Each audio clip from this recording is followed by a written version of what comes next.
في النار. أعوذ بالله من الشيطان الرجيم. إن الذين يؤذون الله ورسوله لعنهم الله في الدنيا والآخرة وأعد لهم عذابا مهينا.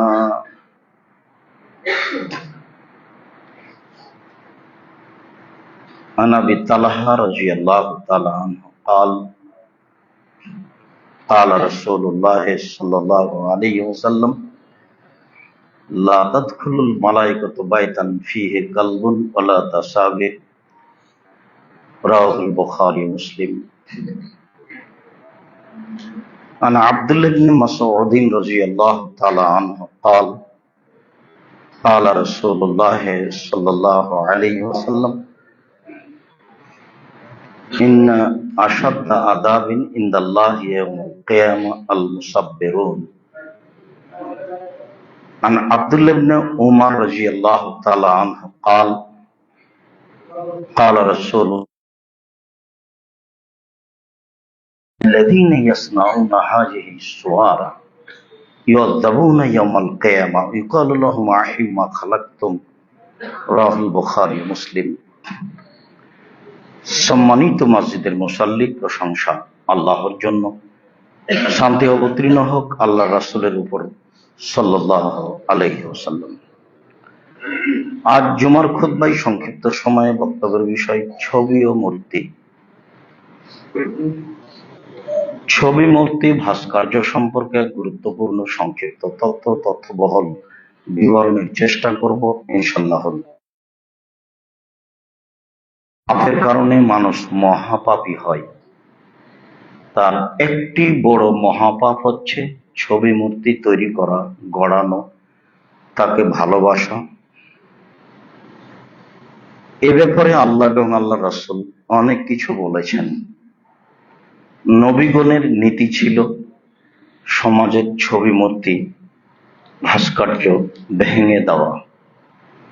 তারা এই আদর্শ সমাজে শক্তভাবে বাস্তবায়ন করার চেষ্টা করেছেন। মহান আল্লাহ বলেন, ইন্নাল্লাযীনা ইউযুনাল্লাহা ওয়া রাসূলাহু, নিশ্চয়ই যারা আল্লাহ এবং তার রাসূলকে কষ্ট দেয়, মানে ছবি মূর্তিকে সম্মান করে, মূল্যায়ন করে, মূর্তি কিছু করতে পারে, সেটা সরস্বতী, ভগবতী, কালী, দুর্গা, লাত, মানত, উজ্জা, আরো কিছু। যারা যাকে সম্মান করে, যখন সম্মান করে তখন আল্লাহ এবং আল্লাহ রাসূলকে কষ্ট দেয়, ফলে লাআনাহুমুল্লাহু ফিদ দুনিয়া ওয়াল আখিরাহ, আল্লাহ এমন মানুষের প্রতি ইহকালে ও পরকালে অভিশাপ করেছেন। যারা এমন কাজে জড়িত, আল্লাহ তাদের প্রতি অভিশাপ করেছেন, স্বয়ং আল্লাহ। তাতে আল্লাহ তাআলা বলেছেন ওয়া'আদ্দা লাহুম আযাবাম মুহিনা, আর আল্লাহ তাদের জন্য অপমানজনক শাস্তি প্রস্তুত করেছেন। সময়ের গতিতে আল্লাহ তাআলা বলেছেন মানুষকে অপমানজনক শাস্তি, সময়ের গতিতে বলেছেন কঠিন শাস্তি, সময়ের গতিতে বলেছেন কষ্টদায়ক শাস্তি। তাহলে পাপের কারণেই শাস্তির ভিন্ন ধরন দেখা যায়। যেগুলো মানুষ আনন্দ ফুর্তির জন্য করে, গান বাজনা, খেলতামাশা, ভালোবাসা দিয়ে করে, সেগুলির জন্য আল্লাহ উল্লেখ করেছেন অপমানজনক শাস্তি। আমরাও সমাজে দেখি একজন অপরাধীকে 10 জুতা মারলো, 10 লাঠি মারলো, এটা একটা শাস্তি। আবার দেখি একটা অপরাধীকে বলল মাটিতে থুথু ফেলে চেটে নাও, এটাও একটা শাস্তি। তো একটা অপমানজনক, একটা কষ্টদায়ক। তাহলে যেসব শাস্তি কষ্টদায়ক নয় বরং অপমানজনক, সেগুলি হচ্ছে মানুষের অন্তরের ভালোবাসার সাথে জড়িত, চোখের ভালোবাসার সাথে জড়িত। গান বাজনা খেল তামাশার সময় আল্লাহ তাআলা অপমানজনক শাস্তির কথা বলেছেন। ছবি মূর্তি বানানো মূল্যায়ন করার ব্যাপারে আল্লাহ তাআলা অপমানজনক শাস্তির কথা বলেছেন। হব যারা সকল দিনই ভাই বোনকে আমরা অবগত করাতে চাই যে ছবি মূর্তিকে ভালোবাসা এবং একে মূল্যায়ন করা, বাড়িতে সাজিয়ে রাখা, অ্যালবামে সাজিয়ে রাখা মহাপাপ।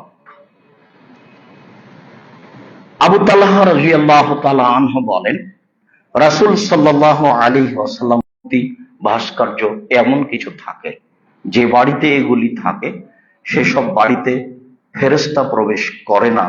এই কথা মুহাম্মদ সাল্লাল্লাহু আলাইহি সাল্লাম বলেন। হাদিস বুখারী মুসলিম। তাতে তিনি কুকুরের কথাও উল্লেখ করেছেন। কুকুর উপকারী হলেও সময়ের গতিতে মানুষ তাকে ক্রয় করতে পারে না, মানুষ তাকে ভালোবাসতে পারে না ও ভালোবাসার বস্তু নয়। আব্দুল্লাহ ইবনে মাসউদ রাদিয়াল্লাহু তাআলা আনহু বলেন, রাসূল সাল্লাল্লাহু আলাইহি ওয়াসাল্লাম বলেছেন, ইন্না আশাদ্দান আযাবি ইনদাল্লাহি ইয়াউমাল কিয়ামা আল মুসাব্বিরুনা। বিচারের মাঠে যাদের সবচেয়ে শক্ত কঠোর, যারা ছবি মূর্তি তৈরি করে। হাদিস তো বুখারী মুসলিম। তাতে তিনি বলেছেন সবচেয়ে কঠোর, সবচেয়ে কঠিন, সবচেয়ে কঠোর, সবচেয়ে কঠিন শাস্তি হবে আল মুসাব্বিরুন, যারা ছবি মূর্তি তৈরি করে, সম্মান করে, মূল্যায়ন করে। এ কথা রাসূল সাল্লাল্লাহু আলাইহি সাল্লাম বলেন। হাদিস বুখারী মুসলিম। আব্দুল্লাহ ইবনে উমর রাদিয়াল্লাহু তাআলা আনহু বলেন, রাসূল সাল্লাল্লাহু আলাইহি ওয়াসাল্লাম বলেছেন, ইন্নাল্লাযীনা ইয়াসনাউনা হাযিহি সুওয়ারা, নিশ্চয় যারা এসব ছবি মূর্তি তৈরি করে, ইউযাবুনা ইয়াউমাল কিয়ামা, বিচারের মাঠে তাদের কঠোর শাস্তি দেওয়া হবে। ওয়া ইউকালু লাহুম আইমা খালাকতুম, বলা হবে তোমরা নিজেরা যা তৈরি করেছ তাতে আত্মা প্রদান করো। এ আদেশ করা হবে। শাস্তি দেওয়া হবে যেমন, আদেশ করা হবে তেমন। শাস্তি দেওয়া হবে যেমন, আদেশ করা হবে তেমন। এ কথা রাসূল সাল্লাল্লাহু আলাইহি সাল্লাম বলেন। হাদিস বুখারী মুসলিম। আব্দুল্লাহ ইবনে আব্বাস রাদিয়াল্লাহু তাআলা আনহু বলেন, রাসূল সাল্লাল্লাহু আলাইহি ওয়াসাল্লাম বলেছেন, মান সাওয়ারা সূরাতান, যে কোনো ব্যক্তি যে কোনো একটি ছবি বা মূর্তি তৈরি করলো, যে কোনো ব্যক্তি, নাকেরা অনির্দিষ্ট শব্দ, যে কোনো ব্যক্তি, পুরুষ নারী, একটি ছবি বা একটি মূর্তি তৈরি করলো, উযযিবা, তাকে শাস্তি দেওয়া হবে, অকুল্লেফা, তাকে বাধ্য করা হবে, আয়ান ফাকা ফিহে, তাতে আত্মা দিতে, আয়ান ফাকা ফিহা, তাতে আত্মা দিতে, অলাইসা বিনাফিকিন, কিন্তু সে আত্মা দিতে পারবে না। এ কাজ তো সে করতে পারবে না, এটা তো মানুষের আয়ত্তের ভিতরে নয়। কাজেই কোনোভাবেই এর সাথে ভালোবাসার কোন প্রশ্ন আসে না। যেহেতু তাকে পিটিয়ে আত্মা দিতে বলা হবে, তা তার পক্ষে সম্ভব হবে না, তাহলে এর সাথে মানুষের ভালোবাসা কেন? অন্তত মুসলিম পুরুষ নারী হিসাবে এর সাথে ভালোবাসা থাকার কোনো সাল্লাম ফি বাইতিহি শাইয়ান ফি আসনাম ইল্লা নাকাদাহু, আল্লাহর নবী বাড়িতে কোন ছবি মূর্তি রাখতেন না, দেখলেই তা ভেঙে ফেলতেন, ছিঁড়ে ফেলতেন। হাদিস বুখারী মুসলিম। আয়েশা রাদিয়াল্লাহু তাআলা আনহা বলেন, আল্লাহর নবী বাড়িতে কোন প্রকার ছবি মূর্তি রাখতেন না, ভেঙে ফেলতেন, ছিঁড়ে ফেলতেন। মর্মে অত্র মসজিদের মুসল্লি সহ যারা আমরা এখন অবগত হচ্ছি, পৃথিবীর বিভিন্ন প্রান্ত হতে সময়ের গতিতে অবগত হব, সকল মুসলিম নারী পুরুষকে আন্তরিকভাবে অনুরোধ করে বলতে চাই যে এই বক্তব্যের পরে আপনার বাড়িতে শোকে যে কাঁকড়া থাকবে, বা আপনার অ্যালবামে আপনার ছবি মূর্তি থাকবে, বা আপনি বাপ মায়ের ছবি মূর্তিকে বাড়িতে সাজিয়ে রাখবেন, বা পাসপোর্ট সাজিয়ে, এইটা হতে পারে না। যদি হয় তাহলে আপনি বক্তব্যের সাথে মুনাফিকি করলেন, আর আপনি মনে করবেন যে আমি ধর্মের নামে একজন মুনাফিক। কোনো আপোষ নেই। মিঠা লাগলেও ঘটনা এটাই, তিতা লাগলেও ঘটনা এটাই। আপনার বাড়িতে আপনার ছেলে মেয়ের গায়ে কাপড় চোপড় থাকবে, তাতে মূর্তি থাকবে, এটা হতে পারে না। আপনার বাচ্চার পায়খানার জন্য যে আপনি পথটা ক্রয় করেছেন, সেটা একটা পশুর প্রাণী ঘোড়ার আকৃতিতে হবে, এটা হতে পারে না। কেটে দেন সামনের দিক। আপনার এর সাথে আপোষ কেন? আপনার বাচ্চার হাতে পুতুল কেন? আপনি কি মনে করেন? এটা আপনি স্বাভাবিক ভাবলেন কি করে? আয়েশা রাদিয়াল্লাহু তাআলা আনহা বলেন, তিনি বাড়িতে দেখলেই ছিঁড়ে ফেলতেন, ভেঙে ফেলতেন।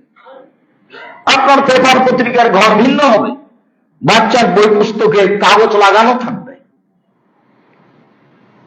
আপনার টাকাটা আপনার পকেটে থাকবে। যে কোনো মূল্যে অল্পদিন বাঁচতে এসে রাসূলের বিরোধিতা করে সফলতা অর্জন করা থেকে বিরত থাকতে হবে, যে কোনো মূল্যে পরিহার করতেই হবে। আয়েশা রাদিয়াল্লাহু তাআলা আনহা বলেন, কাতামান নবী সাল্লাল্লাহু আলাইহি সাল্লাম মিন সাফারিন, একদা আল্লাহর নবী সফর থেকে আসলেন।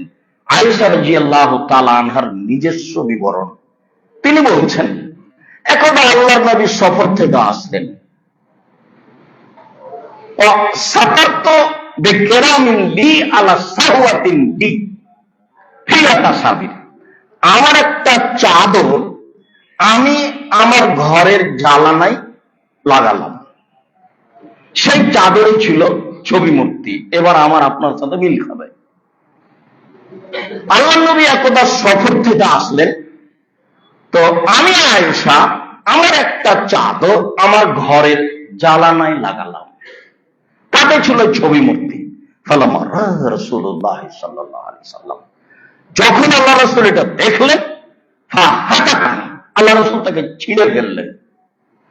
তাকে ছিঁড়ে ফেলার পরে বললেন, আয়েশা, ইন্না আশাদ্দা আযাবিন ইয়াউমাল কিয়ামা আল্লাযীনা ইযা হুনা বিখালকিল্লাহ, বিচারের মাঠে সবচেয়ে কঠোর ও কঠিন শাস্তি হবে ওদের যা আল্লাহ তাআলার সৃষ্টির সাদৃশ্য বানায়।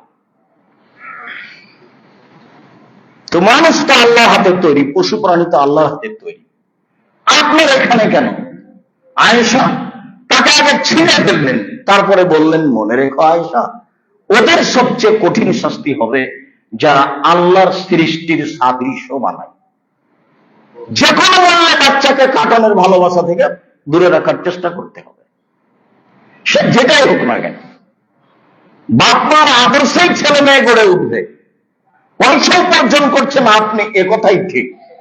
ছেলে মেয়েকে ভালোবাসেন আপনি, একথাই ঠিক। আবু বকর সিদ্দিক রাদিয়াল্লাহু তাআলা আনহু খোলা মাঠে 14,000 মানুষের সামনে যুবতী বিবাহকারীকে মেরে দিলেন, একথাও ঠিক। আবু বকর সিদ্দিক রাদিয়াল্লাহু তাআলা আনহু খোলা মাঠে জামাই বেটির উরু রানের উপরে মাথা দিয়ে শুয়ে আছেন, এই অবস্থায় বিবাহকারী মেয়েকে মেরে দিলেন, একথাও ঠিক। এটি কি কোনো রূপক কথা? হাদিস তো বুখারী মুসলিম। আমি বাপ, একথাই ঠিক। আমি আমার ছেলে মেয়ের জন্য পয়সা উপার্জন করি, একথাই ঠিক। সে 1 টাকা করে 1 কোটি টাকা করি মাসে, সেটা ভিন্ন কথা, একদিন সেটা ভিন্ন কথা। তবে আমি একটা পরিবার লালন পালন করি, আমার অধীনে পরিবার আছে। আয়েশা রাদিয়াল্লাহু তাআলা আনহা একথা বলেন। আয়েশা রাদিয়াল্লাহু তাআলা আনহা বলেন, কাদামা রাসূলুল্লাহ সাল্লাল্লাহু আলাইহি ওয়াসাল্লাম মিন সাফারিন, অন্য একদিন আল্লাহর নবী এক সফর থেকে আসলেন। ওয়া আল্লাকতু দুরনুকান ফিহা তাসাবিহ, আমি ওইরকমই একটা চাদর ঘরের জ্বালানায় ঝুলিয়ে দিলাম। তিনি সফর থেকে আসলেন, তাকে ভালো লাগবে, এই সুবাদেই তারা স্বামীর জন্য প্রস্তুতি নিতেন। হাদিসে এই প্রস্তুতির কথা বলা আছে। আমি তার সফর থেকে আসার সুবাদে ভালোবাসা প্রকাশ করার জন্য আমি একটা চাদর দেখতে ভালো লাগবে মর্মে জানালায় ঝুলিয়ে দিলাম। তিনি ঢোকাই বললেন, আয়েশা ফাআমারানি, তিনি আমাকে আদেশ করলেন, আনজিআহু, দ্রুত এই চাদরটা সরাও।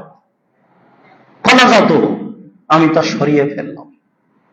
দ্রুত এই চাদরটা সরাও, তাতে ছবি মূর্তি আছে। আমি বলার সাথে সাথে সরিয়ে দিলাম। আনাস রাদিয়াল্লাহু তাআলা আনহু বলে, কানা কালামুন লিআয়েশাতা সাতারাত বিহি জানিবা বাইতিহা। আয়েশা রাদিয়াল্লাহু তাআলা আনহার একটি চাদর ছিল। সেই চাদরটা তিনি ঘরের একদিকে ঝুলিয়ে দিয়েছিলেন, তাতে ছিল ছবি মূর্তি না শুধু চাদর নকশাপূর্ণ। রাসূল সাল্লাল্লাহু আলাইহি সাল্লাম বলেন, আয়েশা, আমি তেমনি কেরামাকে রাজা, তুমি তোমার এই চাদরটা আমার চোখের সামনে থেকে সরাও। ইন্নাহুল্লাহ তাজামা তাসাবিরহু, তার যে ফিসলাতি, ওর ছবি ওর নকশা সর্বদা আমার চোখের উপরে পড়ছে সালাতের সময়, দ্রুত এটা সরাও। হাদিস বুখারী মুসলিম। বোঝা যাচ্ছে মসজিদের পশ্চিম দেওয়ালে কোন প্রকার লিখা থাকবে না। মসজিদের পশ্চিম দেওয়ালে বা এমন ধরনের কোন টাইলস দেওয়া যাবে না যেটা চোখে বাঁধে, চোখে দেখতে ভালো লাগে। মেঝেতে এমন টাইলস দেওয়া যাবে না যেটা নকশাপূর্ণ হতে থাকে, পূর্ণ হয়। টাকা এখানে খরচ করতে হবে, ফকির তো আসে দুনিয়াতে। সর্ব ধরনের নকশা সাজানো এগুলি থেকে বেঁচে থাকতে হবে। এমনকি বাড়ির যে জায়নামাজ, নকশাপূর্ণ জায়নামাজ কিনা থেকে বিরত থাকতে হবে। যেটাতে কাবা ঘর আছে, দেখতে ভালো লাগে, সেটা থেকে বিরত থাকতে হবে। কাবা ঘরের কারণে নয়, এই ছবি দেখতে ভালো লাগে এর কারণে। আজও ঢাকা শহরে এমন জায়নামাজ পাওয়া যাবে এক কালার, যাতে কোনো কিছু নেই। দেশ তো আর মায়েরা খায়নি। এটা জানিয়ে দিয়ে আরেকটা নিয়ে আসবো, যাতে সড়কের একাগ্রতা নষ্ট হবে, যাতে চোখ পড়তে পারে। কি করে দেওয়ালে লেখা থাকতে পারে যে মোবাইল ফোন বন্ধ করুন, তো আল্লাহ আকবার বলার পরে এখন দেখছে পড়ছে মোবাইল ফোন বন্ধ করুন, এমনিতেই চলে আসবে, কাউকে বলা লাগবে। লাল বাতি চলে আসছে, কিন্তু তার শরীয়তটার কেউ মানতে যায় না। নামে মাত্র মুসলমান, হয় মাঝাব দিয়ে মুসলমান, নাহলে ধর্ম দিয়ে মুসলমান, নাহলে এমনিতেই স্বাভাবিকভাবে জন্মগত মুসলমান। একে মানতে হবে, এটা একটা নিজস্ব ধর্ম আছে, এ বিবেচনা কার? অথচ হিন্দুর নিজস্ব বিবেচনা আছে, ও তার মধ্যে চলার জন্য চেষ্টা করে। আয়েশা রাদিয়াল্লাহু তাআলা আনহা বলেন, ইশতারাইতু নুমরাকাতান ফিহা তাসাবির, একদা আমি একটা চাদর কিনলাম, তাতে ছিল ছবি। ফালাম্মা রাআহা, যখন আল্লাহর নবী ছবিটা দেখলেন চাদরে, ফাকামা আলাল বাব, তিনি দরজায় দাঁড়িয়ে গেলেন। বললাম ইয়াদখুলহু, ভিতরে আসলেন না। ফাআরাফতু ফি ওয়াজহিল কারাহিয়াতা, মুখের দিকে দেখে আমি বুঝে নিয়েছি তিনি এটাকে অসন্তুষ্ট মনে করছেন, খারাপ মনে করছেন। আমি তার মুখ দেখে বুঝতে পারছি ব্যাপার কিছু ঘটেছে। আমি তার মুখে আকৃতি দেখে আঁচ করেছি ব্যাপার কিছু ঘটেছে। ঘটনা কি? আমি বললাম, ইয়া রাসূলুল্লাহ আতুমা আল্লাহর রাসূলিহি, আমি আল্লাহর দিকে ফিরে যাই, আমি রাসূলের দিকে ফিরে যাই, আমি আল্লাহর দিকে ফিরে যাই, আমি রাসূলের দিকে ফিরে যাই। আমি কি পাপ করলাম, আপনি ভিতরে ঢুকছেন না কেন? ঘটনা কি? আপনার চেহারা প্রমাণ করছে কিছু দুর্বলতা ঘটেছে। আমি তো আল্লাহকে মানি, আমি তো রাসূলকে মানি, আমি আল্লাহকে এক বলে মেনে নিয়েছি, আর আপনি আমার স্বামী একথা পরে আমি বলছি যে আপনি নবী, আপনাকে নবী হিসাবে মেনে নিচ্ছে, আমার কোনো সন্দেহ নেই। আমি কি পাপ করলাম, ভিতরে ঢুকছেন না কেন? এই কথা বলছেন তিনি। বয়স কম হলে বুদ্ধির অভাব নেই। রাসূল সাল্লাল্লাহু আলাইহি ওয়াসাল্লাম বলছেন, আয়েশা ইন্না হাযাল মুমরাকা, এই যে তুমি চাদর কিনেছ, এটা কি? এইটা কেন কিনেছো? তুমি এই চাদর কিনলে কেন? তখন আয়েশা রাদিয়াল্লাহু তাআলা বলছেন, শোনেন কেন কিনেছি। ইশতারাইতুহা লাকা, আমি আপনার জন্যই কিনেছি। তাহলে চাদরটা তিনি কিনেছেন স্বামীকে খুশি করার জন্য। বলছেন আমি আপনার জন্যই কিনেছি। বলে আপনি তার উপরে বসবেন, অতটা সত্য সময়ে চাদরটা বালিশ হিসেবে ব্যবহার করবেন, এই জন্য কিনেছি। তিনি কারণ উল্লেখ করলেন। এক নম্বরে বললেন আপনার জন্য কিনেছি, দুই নম্বরে বললেন এর ওপর আপনি বসবেন, বিছিয়ে দিব, তিন নম্বরে বললেন এটাকে সময়ে বালিশের মতো করে ব্যবহার করবেন, এই জন্য কিনেছি।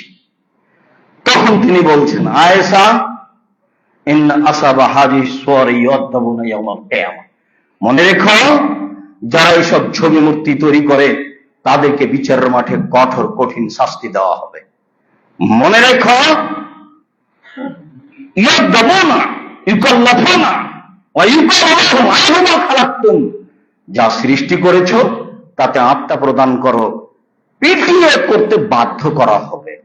মনে রেখো ইন্নাল বাইতাল্লাযী ফীহা সূরাল কালব লা তাদখুলুল মালায়েকা, যেই ঘরে কুকুর থাকে, যে ঘরে ছবি মূর্তি থাকে, সেই ঘরে ফেরেশতা প্রবেশ করেন না। এই তিনটি কথা তিনি বলে থামলেন। এক, মনে রেখো আয়েশা, যারা এগুলো করে তাদের কঠিন শাস্তি হবে। মনে রেখো আয়েশা, যারা তৈরি করছে তাদেরকে পিটিয়ে আত্মা দিতে বাধ্য করা হবে। মনে রেখো আয়েশা, যেই ঘরে ছবি মূর্তি কুকুর থাকে সেই ঘরে ফেরেশতা প্রবেশ করেন না। রাসূল সাল্লাল্লাহু আলাইহি সাল্লাম আয়েশার ভালোবাসার উপরে এই কথা বললেন। অবশ্যই কথাগুলি বিবেচনায় নিয়ে আসব। বাড়িতে ঢুকে আগে দেখব শোকেজে কি কাঁকড়া আছে, আয়নাটা কি কাতল মাছের আকৃতিতে আছে, বাচ্চার পায়খানা করার পথটা কি আসলে প্রাণীর আকৃতিতে আছে, বাচ্চা কি পুতুল নিয়ে খেলে। সবকিছু ভেঙে ফেলে সরিয়ে ফেলে খেতে বসবো। আমি ইমানদার, আমার ইমান কাজ করে। আমি রেখে খেতে বসলাম, আসলে ইমান নেই, এমনিতেই থাকি, আমার ইমান কোনো কাজ করে না। ইমান যত বেশি হবে পাপ তত কম হবে, ইমান যত কম হবে পাপ তত বেশি হবে। দিব্যি ঠিকই আছি, আমি মানুষের মতো চলছি, খাই থাকি, তার জুতো পড়ি, প্রতি বছর হজও করি, আবার পাপও চালু আছে, ছেলে মেয়ে সবার হাতে পুতুল আছে, সুন্দর আছে, শোকেজে কাঁকড়াও আছে। তো বুঝলাম না ব্যাপারটা কি। ইমানই আছে, ইমান আছে সবচেয়ে কম। ইমান কোনো কাজ করে না, ইমানের ক্ষমতা থাকতে হবে। অন্যায়কে যে ইমান সহ্য করতে পারে সেটা আসলে ইমান নয়। আল্লাহ তুমি আমাদের বুঝে আমল করার তৌফিক দান করো। আল্লাহ আল্লাহ সাল্লি আলা মুহাম্মাদ।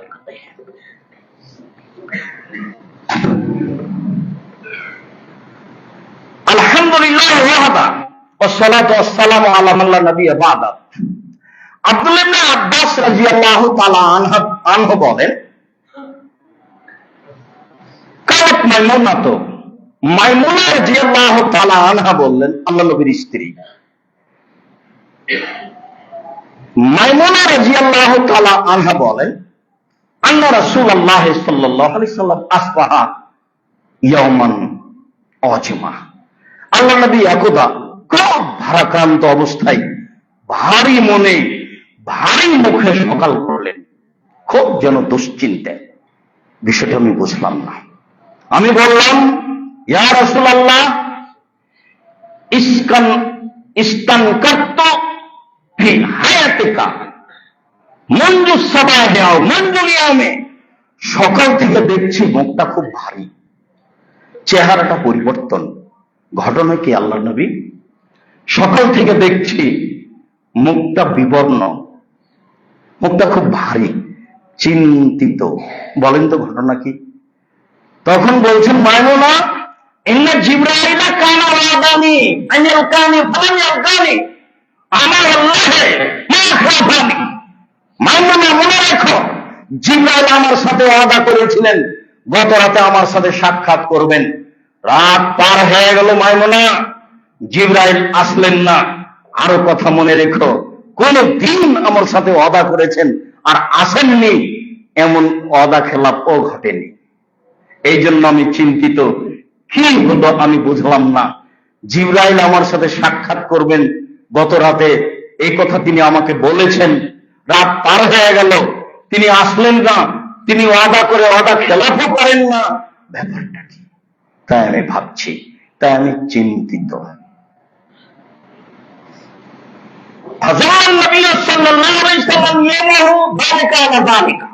এইভাবে দিন পার হতে লাগলো, চিন্তিত অবস্থায় দিন পার হচ্ছে। হঠাৎ করে তার মনে পড়লো যে আমাদের খাটের নিচে একটা কুকুরের বাচ্চা আছে। ও, আমাদের খাটের নিচে একটা কুকুরের বাচ্চা আছে, হয়তোবা এমনটা হতে পারে। পা মারা পা উখড়ে যাবে। তিনি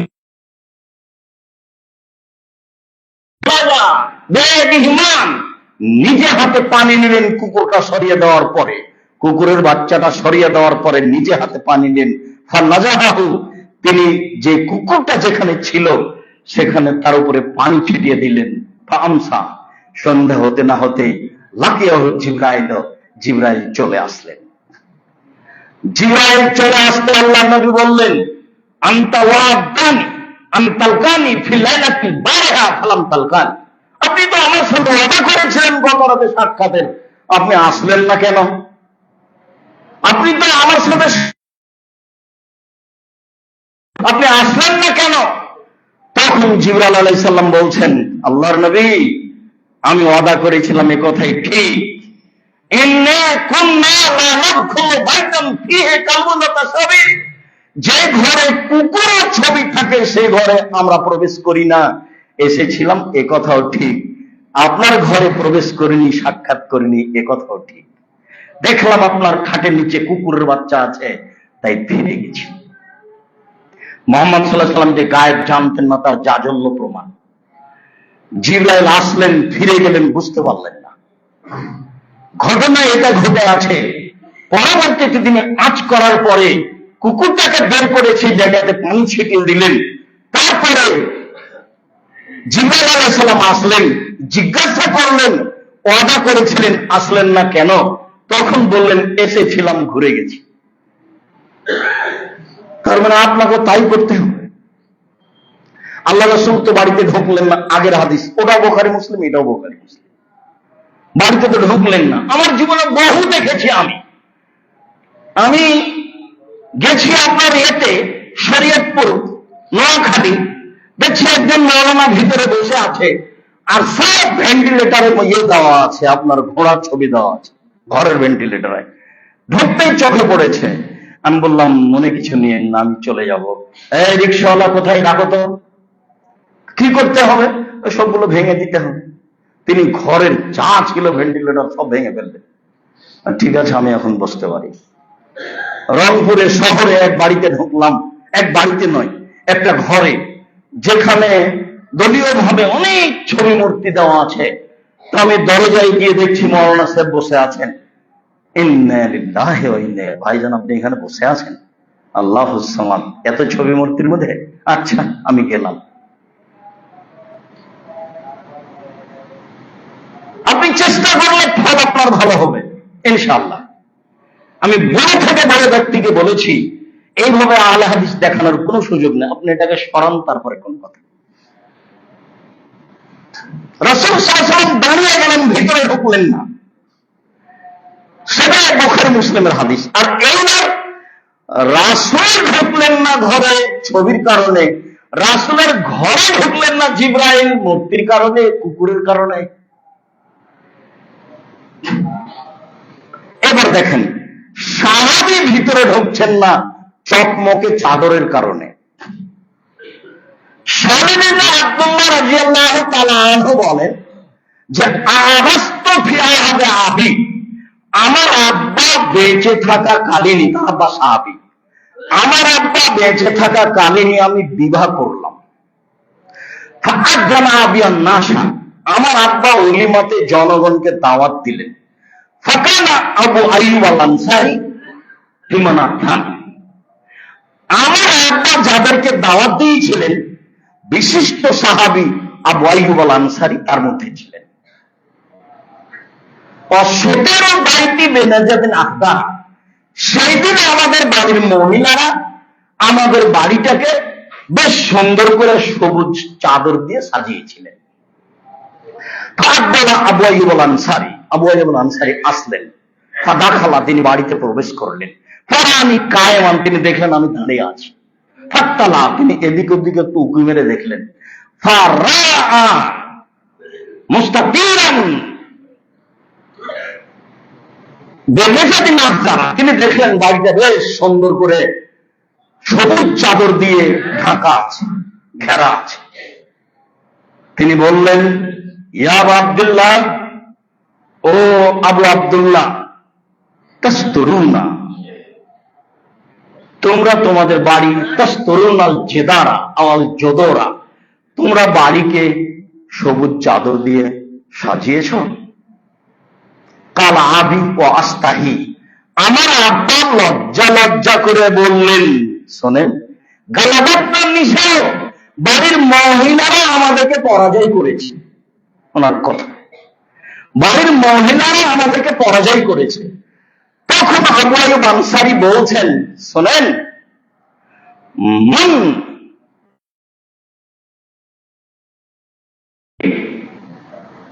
তাগলিব নাহুন নিসা লানাকুন আকসা আলাইকা তাগলিব নাকা, যাদের ব্যাপারে আমি আশঙ্কা করি যে মহিলারা তাদের উপরে জয় হয়ে যাবে, আপনি তার অন্তর্ভুক্ত নন। আবু আইয়ুব আনসারী বলছেন, শোনেন, যারা মহিলাদের কাছে পরাজয় হবে আপনাকে আমি তার মধ্যে কোনোদিন মনে করিনি। এই কথা বললেন, আপনি মহিলাদের কাছে পরাজয় হতে পারেন এটা আমি আশা করিনি।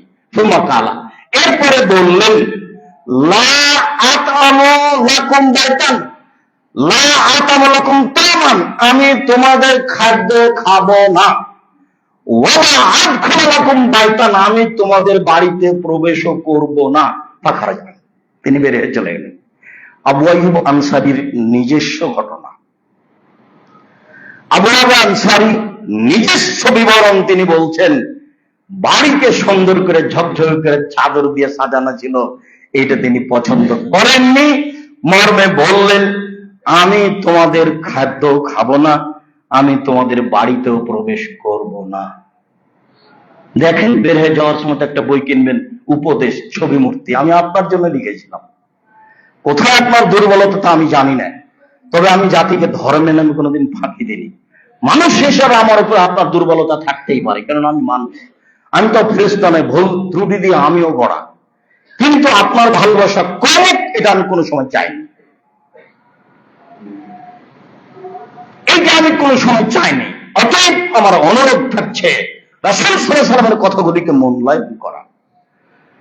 ওমর ইবনুল খাত্তাব হিনা কাদামা শামা, ওমর ইবনুল খাত্তাব যখন সিরিয়ায় আসলেন, ফাসালাহু রাজুলুন মিনান নাসারা, খ্রিস্টানদের একজন লোক ওমরকে দাওয়াত দিলেন। দাওয়াতে তিনি বললেন, ওমর, ইন্নী উহিব্বু আন তাজিয়ানি ওয়া তাকরিমানি আনতা ওয়াসাবু, আপনি আমার বাসায় দাওয়াত খেতে যাবেন আর আপনি আমাকে সম্মানিত করবেন। অর্ধ পৃথিবীর খলিফা, কুশাগর, বুদ্ধিজীবী, রাজনীতিবিদ ওমর, আপনার মতো মানুষ আমার বাড়িতে আসলে আমার যে কত সৌভাগ্য। ওয়ারাজুলুন কানা মিন উজামাই শাম, সিরিয়ার বড় নেতাদের একজন, লোকটা খ্রিস্টান, বড় নেতা, খ্রিস্টান অবস্থায় ওমর রাদিয়াল্লাহু তাআলা আনহুকে বলছেন যে আপনি আমার বাসায় আসলে আপনি আমাকে সম্মানিত করবেন, আপনার কারণে আমি সম্মানিত হব, এই আশায় আপনার জন্য আমি খানা পানি তৈরি করেছি, আপনি একটু আমার বাসায় চলেন। কালা উমর, ওমর রাদিয়াল্লাহু তাআলা আনহু বললেন, ইন্নী লা আদখুলু কানাইসাকুম মিন আজলি সুওয়ারে, আমি যে আপনাদের বাড়িতে গির্জা ঘরে ইবাদতখানায় ঢুকি না মূর্তি থাকার কারণে। আল্লাযী ফিহা সূরা, আপনাদের বাড়িতে, আপনাদের গির্জা ঘরে মূর্তি আছে, এই জন্য আমি আপনার দাওয়াত গ্রহণ করলাম না।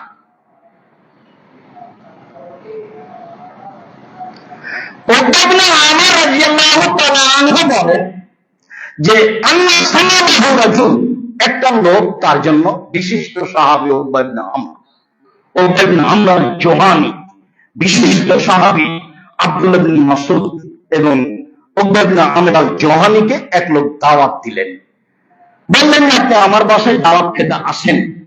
তখন তিনি বললেন আফিল বাইতে সূরা, আপনার বাড়িতে তো আমি যাবো, বাড়িতে কি ছবি মূর্তি আছে?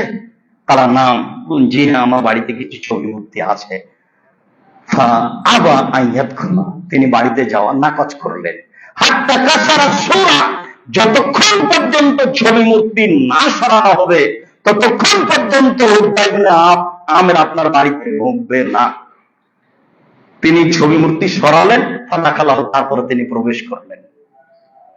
আমি আপনাকে বুঝাতে চাচ্ছি ছবি মূর্তির উপর আপনার ভালোবাসা কেন, সেটা যেভাবে হোক না কেন, আপনার বাড়িতে, আপনার ছেলে মেয়ের গায়ে, আপনার অ্যালবামে কোন জায়গাতে ছবি মূর্তি থাকতে পারে না। ভুল হিসাব, এটা ঈমানের পরিচয় নয়। ছবি মূর্তি ভেঙে ফেলতে হবে, এটা নবীগণের নীতি। দেখেন ইব্রাহিম আলাইহিস সালাম, একদা তার পিতাকে বললেন আব্বা এটি, এগুলো কি, এসব ছবি মূর্তি কেন? তখন তার পিতা বললেন দেখো, এগুলো আমার বাপ দাদাদের স্মৃতি নীতি, এভাবে আমার বাপ দাদারা ছবি মূর্তি করত। এরপরে তিনি বলছেন শোনেন, সবকে সকল সামনে রেখে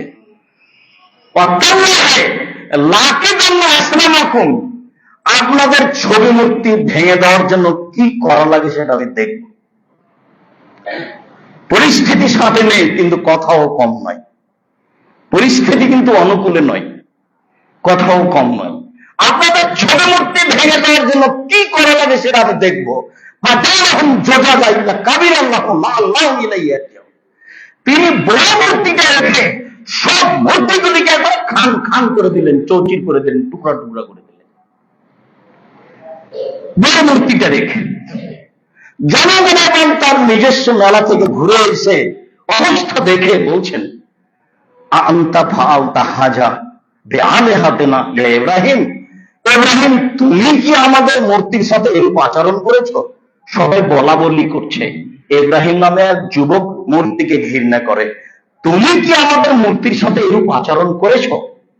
তখন তিনি বলছেন আমাকে জিজ্ঞাসা করছেন কেন? ওই যে বড় মূর্তি পোড়াল ঘালে পড়ে আছে তাকেই বলেন না কে ভেঙেছে, ওকে বলেন, ও বলে দেবে কে ভেঙেছে।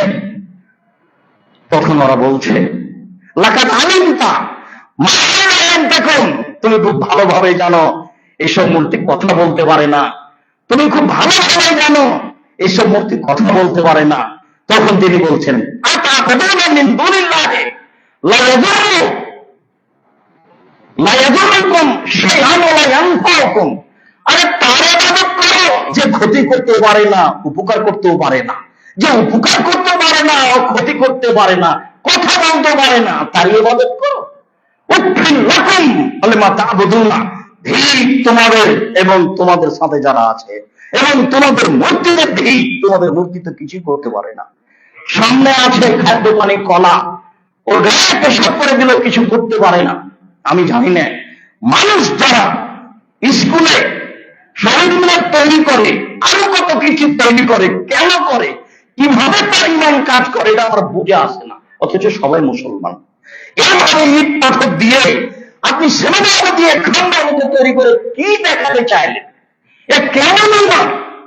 কি করে আপনারা ভালোবাসার সারামুক্তির উপরে কি করে হতে পারে? আপনি একজন রাজমিস্ত্রি কাজ কি করে করতে পারে? আপনি একজন শিক্ষিত মানুষে আপনার আত্মা, আত্মীয়-স্বজন, পরিবারের এইসব ছবি মূর্তি কি করে করতে পারেন? ইব্রাহিম আলাইহিস সালাম সবকে ভেঙে খান খান করে দিলেন। যখন বললেন যে কথা বলতে পারে না তার ইবাদত করো কি করে, তোমাদের জীবনে এবং যার ইবাদত করো তারও নেই, সাত মানুষ নেই, বক্তব্য কম নয়। জনগণ বলল হারে কুহ, ইব্রাহিমকে আগুনে ফেলে জ্বালিয়ে দাও, অংশ আলাদা কম, আর তোমাদের মূর্তিদের সাহায্য করো, মূর্তি মেরামত করো। এরকম ফাইলেন, তোমরা যদি কিছু করতে চাও, নেতারা জনগণকে বলল, শুনুন জনগণ, আমরা দায়িত্বশীল হিসাবে বলছি, ইব্রাহিমকে আগুনে জ্বালিয়ে দিতে হবে এবং মূর্তি পুনরায় নির্মাণ করতে হবে। আল্লাহ তাআলা বললেন, ইয়া নারুকুনি বারদান ওয়া সালাম আলা ইব্রাহিম। বললেন আল্লাহ আগুনকে, আগুন জড় বস্তু, আল্লাহর কথা মানে আগুন ইব্রাহিমের উপরে শীতল হয়ে যাও। আগুন তো আল্লাহর কথা মানেন। কিভাবে ইব্রাহিম আলাইহিস সালাম ছবি মূর্তি ভেঙে দিলেন? আবু হাইয়াজ আল-আসাদি বলছেন যে আলী রাদিয়াল্লাহু তাআলা আমাকে বললেন, আলা বাসুকা মা বাসানিল্লাহু তাআলা, আমি কি আপনাকে একটা কাজে পাঠাবো না, যে কাজে আমি আল্লাহর নবী আমাকে পাঠিয়েছিলেন, যে কাজে আল্লাহর নবী আমি আমাকে পাঠিয়েছিলেন। আমাকে আল্লাহর নবী বলেছিলেন, আমি তুমি ছাড়বে কোন ছবি মূর্তি সবকে ভেঙে খান খান করে দাও। এটা আল্লাহ রাসূলের আদেশ আলীর উপরে। কোন সমাজে উঁচু কবর সবকে ভেঙে সমান করে দাও, ছবি মূর্তি ভেঙে খান খান করে দাও, আর উঁচু কবর ভেঙে সমান করে দেওয়া আদেশ। হাদিস মুসলিম। আব্দুল্লাহ ইবনে মাসউদ রাদিয়াল্লাহু তাআলা আনহু বলেন, দাখালা রাসূলুল্লাহ সাল্লাল্লাহু আলাইহি মাক্কাতা ওয়া হাওয়াল কাবা সিদ্দুন সালাসমিয়ানশো। আল্লাহর নবী কাবা ঘরে ঢুকলেন, তখন কাবা ঘরে ছিল 360টি মূর্তি। এগুলো তার বাবার মূর্তি, এগুলো ছিল ইব্রাহিম আলাইহিস সালামের মূর্তি, এগুলো ছিল ইসমাঈল আলাইহিস সালামের মূর্তি, এগুলো ছিল ইয়াকুব আলাইহিস সালামের মূর্তি। তিনি একটা লাঠি দিয়ে ভাঙতে লাগলেন, যে লাঠিটা তার হাতে ছিল সেই লাঠিতে মূর্তিগুলি ভাঙতে লাগলেন। আর তিনি বলতে লাগলেন, তিনি বলতে লাগলেন, যার হাত এসেছে সত্য, অজাকাল বাতিল চলে গেছে মিথ্যা, ইন্নাল বাতিল নিশ্চয় মিথ্যা, কানা সাউকা চিরদিন মিথ্যা। এই বলে তিনি লাঠি দিয়ে বাপের সব ছবি মূর্তিকে ভেঙে একাকার করে দিলেন, খান খান করে দিলেন, ঘর থেকে বের করে দিলেন। মুহাম্মদ সাল্লাল্লাহু আলাইহি সাল্লামের নিজস্ব বিবরণ, তার নিজের চরিত্র এটা। ইব্রাহিম আলাইহিস সালাম তো আছে, আমার আপনার ছবি মূর্তির উপরে সম্মান কেন? দেশে যত হিন্দুদের মূর্তি ব্যতীত দেশে যত ছবি মূর্তি আছে, মুসলমানকে নিজকে ভেঙে দিতে হবে, তার এটা জরুরি জিম্মেদারি। ভাঙতে হবে। 30 বছর আগের কথা বলতাম, বলতে পেরেছি, সময় কিছু বিরতি থাকলেও আমি বলছি, যে হাত দিয়ে স্বাধীনতার নাম দিয়ে মানুষ মুসলমানকে মুক্তি ভাঙতে হবে, এটাই জরুরি। নিজের জিম্মেদারি আর একজনের উপরে চাপিয়ে সফলতা অর্জন করা যায় না। নিজের বাড়িতে শোকেতে যত ছবি মূর্তি আছে, যত পুতুল আছে, সবকে ভেঙে ফেলতে হবে। আজকে যারা এত মসজিদে মুসল্লি, আমি বলছি আপনাকে, এটা আমার সামান্যতম আপনার সাথে ভালোবাসার ঘাটতিও নেই, আমার বলতে কোন সংকীর্ণতা আছে, বুঝতে কোন সংকীর্ণতা আছে এটাও নেই। মানে আপনাকে বলছি, রাসূলের সুন্নাত পালন করো তো ইমানদারের ভিত্তিতে। বাড়িতে ঢুকে যত ছবি মূর্তি আছে, অ্যালবামে হোক, শোকেজে হোক, যেখানেই হোক না কেন, আগে ফেলে ফেলবেন, আগে সরাবেন, তারপরে খাওয়া দাওয়া। বন্ধু বান্ধব যদি কেউ দামি মূর্তি দিয়ে পাঠায়, দামি যত হবে আপনার রাগ তত বাড়বে, এ কথাই ঠিক। ভাঙার সময় আপনার রাগ যেন তত বেশি হয়। ছবি মূর্তির সাথে কোন প্রকার আপোষ চলবে না, এ কথাই ঠিক। মানুষকে এই পথে আসতেই হবে, এটা মানুষের একটা জরুরি জিম্মেদারি। মর্মে আমি আপনাকে বলতে চাই, যে কয়েকদিন বাঁচতে চাই পৃথিবীতে, ঈমান নিয়ে বাঁচতে চাই, যতদূর সম্ভব, যেভাবে সম্ভব, যতদূর সম্ভব করতে হবে ঈমান দিয়ে, যেভাবে সম্ভব, যতদূর সম্ভব। তাই তিনি বললেন, কেউ যদি জোর করে অন্যায়ের বাধা দেয়, সেও মুমিন। কেউ যদি মুখে বাধা দেয়, সেও মুমিন।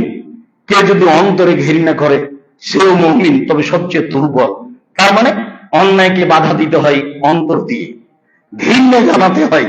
আপনি সুন্দর বসে আছেন দোকানে, মাথায় টুপি আছে, এশার সালাত আদায় করে ল্যাংটা মেয়ে নাচছে, একজন আর একজনের গল্প চলছে, আপনি বসে আছেন আর আপনি বলছেন আমি তাহাজ্জুদ পড়ি, কথাটা কি মানালো?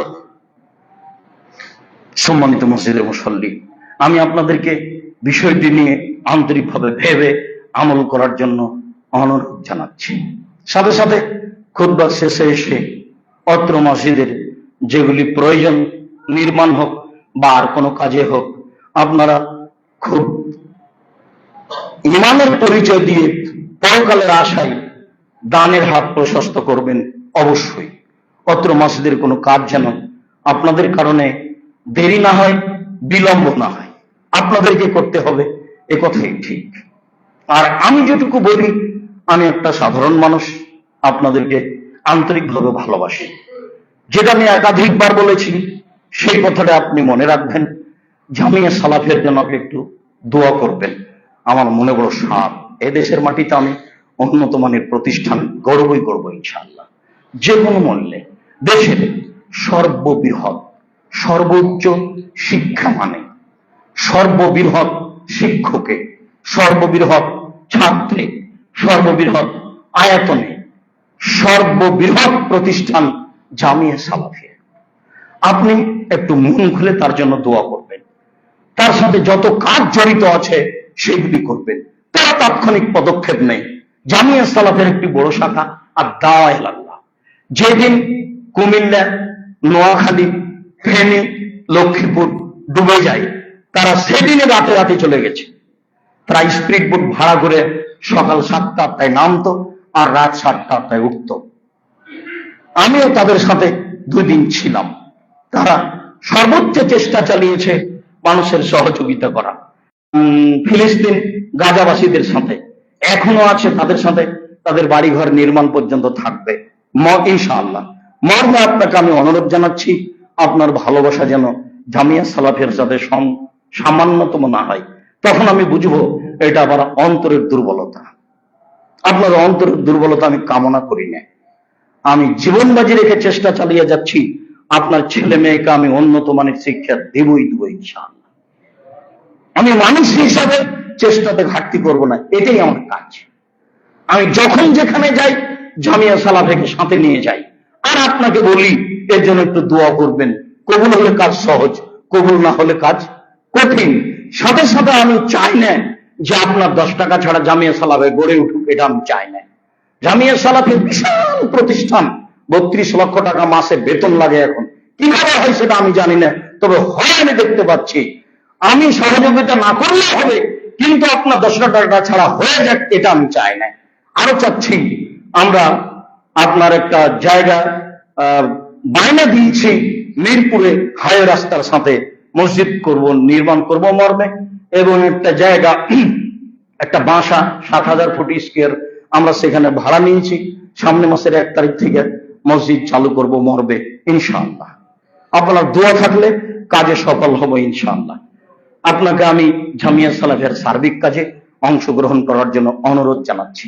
7-8 নভেম্বর সম্মেলন হবে রাজশাহীতে, আর জানুয়ারির 31-30 সম্মেলন হবে দিনাজপুরে, আর ফেব্রুয়ারি 13-14 সম্মেলন হবে রূপগঞ্জ, নারায়ণগঞ্জে। এসব বড় প্রতিষ্ঠানের জন্য দোয়া করবেন। সম্ভব হলে তাতে পরামর্শ দিবেন, সম্ভব হলে অন্তত 10 টাকা হলেও দিয়ে আপনি অংশগ্রহণ করবেন। আমার মনে সবসময় এটা বলে যে এইরকম শিরক মুক্ত প্রতিষ্ঠান, বিধাত মুক্ত প্রতিষ্ঠান, দলমুক্ত প্রতিষ্ঠান, হিংসা মুক্ত প্রতিষ্ঠান, শুধুমাত্র শিক্ষা প্রতিষ্ঠান, এরকম প্রতিষ্ঠানে কেউ আল্লাহকে সন্তুষ্ট করার জন্য 10 টাকা দান করলে সে জান্নাত পাবে ইনশাআল্লাহ। অতীতলের মহিলা যদি কুকুরকে পান করে জান্নাত পেতে পারে, তাহলে এখানে আল্লাহকে সন্তুষ্ট করার জন্য 10 টাকা দান করলে সেও পরকালে ফলাফলে জান্নাত পাবে ইনশাআল্লাহ। আমি অত্র মসজিদকে যথাযথভাবে মূল্যায়ন করার অনুরোধ জানিয়ে, জামিয়া সালাফের জন্য আন্তরিকভাবে দোয়া করার অনুরোধ জানিয়ে, আর যে বিষয়ে কথা বললাম সেই বিষয়গুলি শক্তভাবে দেখার জন্য অনুরোধ জানিয়ে, আপনার বাড়িতে আজকের পরে যেন কোন প্রকার পুতুল না থাকে, শোকেজে কাঁকড়া না থাকে, আয়নাটা যেন কাতলার আকারে না থাকে, কাতলাতে যেন চিংড়ি মাছ না থাকে, সর্ব ধরনের ছবি মূর্তি আজকে সন্ধ্যা হতে হতে বাড়ি থেকে সরাতে হবে মর্মে আমি আপনার দিনী ভাই, আমি আব্দুর রাজ্জাক বিন ইউসুফ আপনাকে অনুরোধ জানালাম। ইমানের ভিত্তিতে আপনি করবেন বলে আশাবাদী। আল্লাহ তুমি আমাদের কবুল করো। আল্লাহ আমাদের যারা মারা গেছে তুমি তাদের কবরের শাস্তি মাফ করো। যারা এই মসজিদের সাথে জড়িত ছিলাম তুমি তাদের কবরের শাস্তিকে মাফ করো। তুমি তাদের কবরকে প্রশস্ত করো। তুমি তাদের কবরকে আলোকিত করো। আমাদের দিনী ভাই বোন যারা মারা গেছে তুমি তাদের কবরের শাস্তি মাফ করো। যারা অসুস্থ তুমি তাদের আরোগ্য দান করো। আমরা যারা বেঁচে আছি তুমি তাদেরকে তোমার রাসূলের পদ্ধতি অনুযায়ী চলার তৌফিক দান করো। ছবি মূর্তি তৈরি করার মতো মহাপাপ এইরকম জিনিসকে ঘৃণা করার তৌফিক দান করো। তোমার দরবারে জুমার খুতবার শেষে এই জোরালো দাবি দাওয়াত দোয়া রেখে আজকের জুমার খুতবা এখানে শেষ করলাম। আল্লাহুম্মা সাল্লি আলাইহি আল্লাহুম্মা